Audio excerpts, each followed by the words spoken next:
좀비를 마음껏 죽일 수 있는 환상의 섬. 사람들은 비디오 게임을 하듯 좀비들을 사냥하고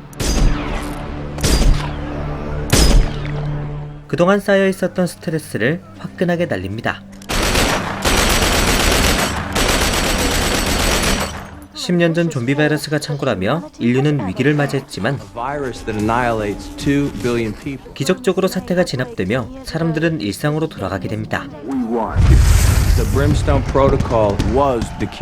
하지만 한 사업가는 좀비를 사업적 수단으로 활용합니다.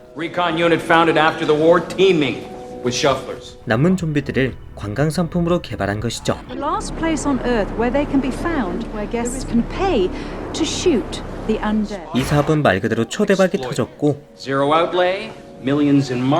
다른 사업가들이 2호점을 고려하며 사업자 방문하기도 합니다. 좀비 사태를 겪고 심각한 트라우마에 시달리던 멜라니는 트라우마를 치료하기 위해서 남자친구 루이스와 이 섬에 방문하게 되죠. Because here at the resort, we firmly believe every apocalypse deserves an after party. Ladies and gentlemen, the undead have had their fun. Now it's your turn. 참가자들은 간단히 오리엔테이션을 거치고 좀비들이 있는 필드로 나갑니다. 사소한 보안 문제가 발생했지만 애초에 안전장치가 잘 되어 있었고 Now, you'll have seen the fences that divide areas of the park. That's just to keep them from hurting too much. 이곳엔 느린 좀비만 있었기 때문에 The fresher they are, the faster they are. Yes, but since all of our shufflers date back to the war, that doesn't really matter out here. 주최 측은 일정을 그대로 진행합니다. What's causing that? Fix it. 참가자들은 투어를 마음껏 즐기죠. 좀비들이 아주 먼 곳에 있거나 가까이 있어도 묶여있기 때문에 안전상의 문제는 겉으로 보기엔 없어 보였습니다. 그렇게 투어를 즐긴 사람들은 첫날의 일정을 마치고 야외 캠프로 향하죠. 그리고 그때 I lost readings everywhere. Are the fences still up? I don't know. 갑자기 보안 시스템이 엉망이 됩니다.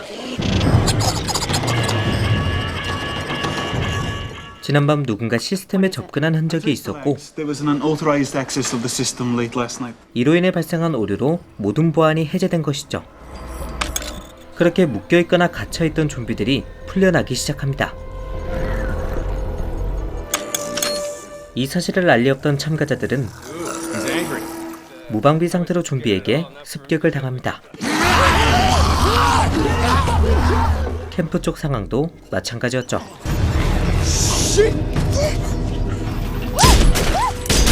수많은 좀비들이 캠프를 둘러싸며 다가옵니다.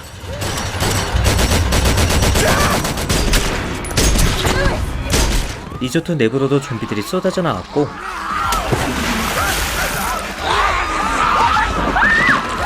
통제질 역시 순식간에 엉망이 됩니다.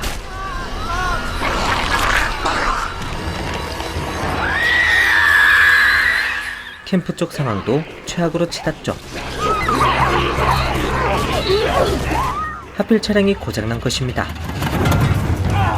결국 참가자들은 트럭 지붕 위로 올라가 좀비들과 싸우죠. 하지만 안타깝게도 한 명의 사상자가 발생합니다.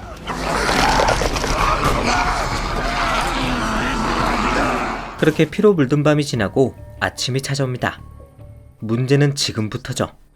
좀비 사태가 통제 불능에 빠질 시 브림스톤이란 시스템이 발동됩니다. Dropping bombs on hundreds of innocent people. 이는 해당 지역 전체에 폭격을 가하는 시스템이죠. How long? Just a few hours. 살아남기 위해선 최대한 빨리 이동해야 합니다. We were told to rally at the dock 30 minutes before the strike.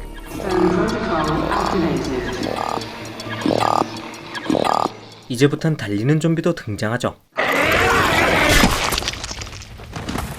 지난밤 많은 사람들이 감염되면서 뛰는 좀비의 수가 빠르게 늘어난 것입니다. 동시에 기지에 갇혀있던 느린 좀비들도 필드로 쏟아져 나오죠. 참가자들은 무수히 많은 좀비들을 상대하며 부두로 향합니다.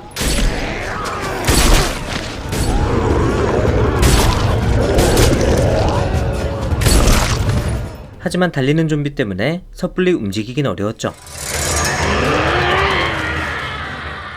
그렇게 많은 시간이 흐르며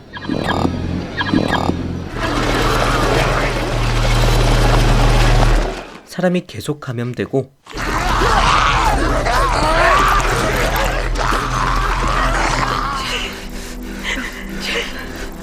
이젠 뛰는 좀비의 수가 걷는 좀비의 수를 앞지릅니다. 남은 생존자들은 부두로 가기 위해 기지를 가로지르죠. 하지만 이곳의 분위기가 뭔가 이상합니다. 바닥엔 피가 흥건했으며 숨이 막힐 정도로 더웠죠. 심지어 무언가를 통제하기 위해 만들어진 듯한 구조물도 있습니다. The hell were they doing in here? 그렇게 다시 한번 좀비들이 쫓아왔고 앞만 보고 달리던 그들은 충격적인 진실과 마주하게 됩니다.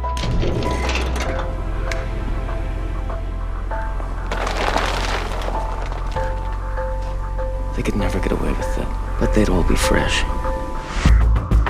영화 좀비 사파리는 스스로 좀비굴에 들어간 사람들의 사투를 그립니다. 이 영화는 인간의 욕심과 탐욕이 얼마나 큰 화를 불러오는지를 보여줍니다.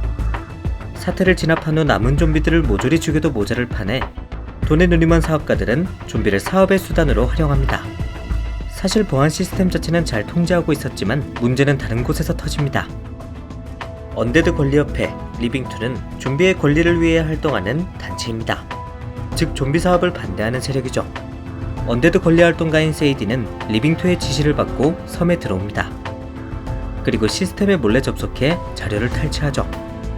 하지만 동시에 바이러스도 업로드됩니다. 즉 리빙2는 세이디가 살아나오지 못할 경우를 대비해서 처음부터 브림스톤 시스템을 가동시킬 계획이었죠. Are you fucking kidding me? You've been played. You were downloading whatever, they've uploaded some shit. 좀비 사업을 막기 위한 리빙2의 무리한 시도가 이 사태의 원인이 됐습니다. So all these people are dead because of you.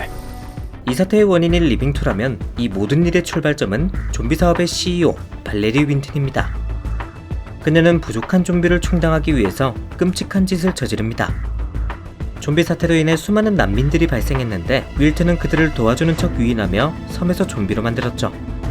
즉 자신의 사업을 위해서 좀비를 양산한 것입니다. The eaters. Foraging them. They're making more to keep the island running.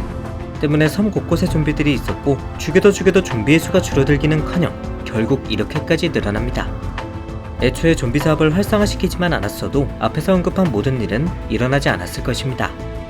이렇게 좀비 사파리는 B급 좀비 영화임에도 불구하고 꽤 괜찮은 좀비 설정과 스토리 전개를 선보입니다. 다만 좀비 액션 자체는 아쉽기 때문에 이 부분에 대한 기대는 조금 내려놓고 보시는 걸 추천드립니다. 그럼 저는 다음에도 재밌는 좀비 영화로 돌아오겠습니다. 지금까지 필바였습니다.